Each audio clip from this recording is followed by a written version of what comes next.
Naruto অ্যানিমেতে আমরা অনেক clan দেখেছি। কিছু ক্ল্যানের ইতিহাস পুরোটা খোলা হয়েছে, কিন্তু কিছু ক্ল্যান আজও রয়ে গেছে রহস্যে ঢাকা। চলো দেখে নেই সেই 5টি রহস্যময় ক্ল্যান যাদের আসল শক্তি আর অতীত এখনও প্রশ্নবিদ্ধ। প্রথমেই বলবো উজুমাকি ক্ল্যান। নারুটোর নিজের বংশ হলেও তাদের ইতিহাসে অনেক কিছু গোপন রাখা হয়েছে। কেন পুরো ক্ল্যান ধ্বংস হয়ে গেল, কেন তাদের সিলিং জুৎসু এত ভয়ঙ্কর ছিল, এখনও স্পষ্ট উত্তর নেই। দ্বিতীয়ত কাগুয়ার ওটসুতসুকি ক্ল্যান। পুরো সিরিজের মূল ভিলেনরা হলেও এই বংশের আসল ইতিহাস খুব সীমিতভাবে দেখানো হয়েছে।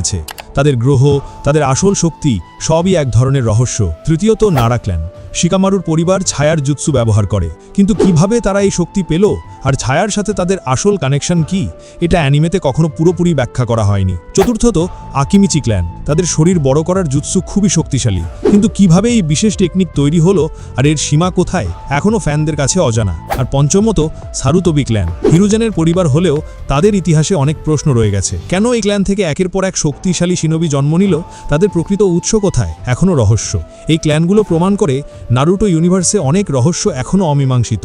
এখন প্রশ্ন হলো, তুমি কোন ক্ল্যানের গোপন ইতিহাস জানতে সবচেয়ে বেশি আগ্রহী? কমেন্টে জানাও। আর নারুটো নিয়ে আরও ইউনিক ফ্যাক্ট জানতে চাইলে চ্যানেলটা সাবস্ক্রাইব করতে ভুলো না।